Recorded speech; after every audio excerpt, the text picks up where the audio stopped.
probably safe to say that most of us at some point have been stressed out over how much money we have or don't have. That feeling of financial insecurity can bring up a host of other feelings like a lack of safety, panic, a bleak outlook on the future, and tension in the family, as well as other relationships. Wave News anchor Dawn Jeep is here to see if we can help get that anxiousness under control and maybe help get those ends a little closer if they aren't meeting. Yeah, just a little closer, John. I have been there. I have done that. I didn't like it at all when you just don't have enough money. Since the world was turned upside down by the pandemic, so many families have been fighting just to meet basic needs and expenses. That is a burden not just on your bank account. It can weigh heavy on your mind, your body, and your spirit. Being nervous, anxious, stressed about your financial situation has been around forever. As long as man has learned to trade for what he wants with what he has, the fear of not having enough has been around.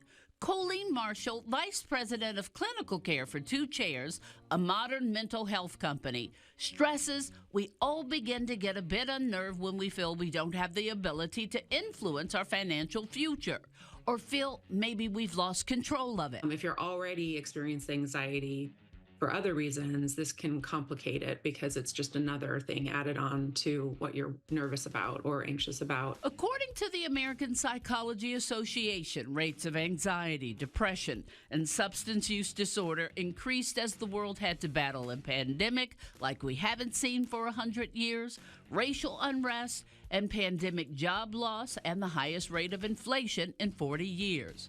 We are recovering, but it has left a scar on many. And our finances have certainly not fully recovered. Overall, I think, economic anxiety is normal for us all to have it, but we all also approach it very differently. In April 2023, a Bankrate survey found 52% of U.S. adults said money had a negative impact on their mental health, causing stress. One Bankrate survey found social media made some feel negativity about their finances as they looked at others' posts. Marshall stresses, #stop a moment. What is triggering the anxiety, what's bringing it up, and then how are they responding to it? So what's their automatic thoughts? How can they change or challenge those automatic thoughts to be more balanced and helpful thoughts? Our thoughts are often much worse than what is or what may happen.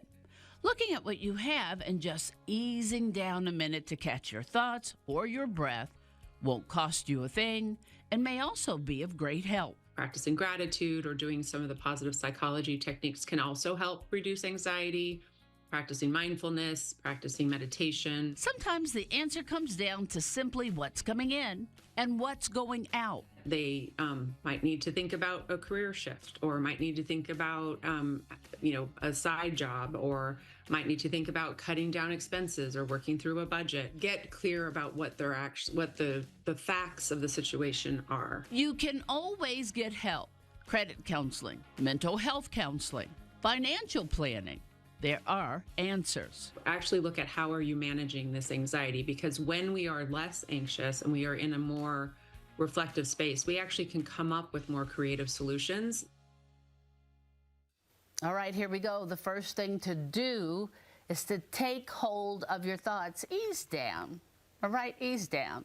Get help from financial counselors and mental health counselors too if you think it will help. Then come up with a plan. That starts with a budget. You got to start there. What's coming in and what is coming out. Cut any unnecessary expenses. Stop taking on debt if you can. You need to put those credit cards away. Increase your income. Maybe you can have a yard sale, get a second job, take on a roommate. And if you know you're going to be late on a bill, talk to the creditor. Don't hide from them. With a conversation, you may be able to create some type of payment plan. And if you want more information, you can go to wave3.com. Helping you make ends meet. I'm Dawn G. Okay, thank you, Dawn.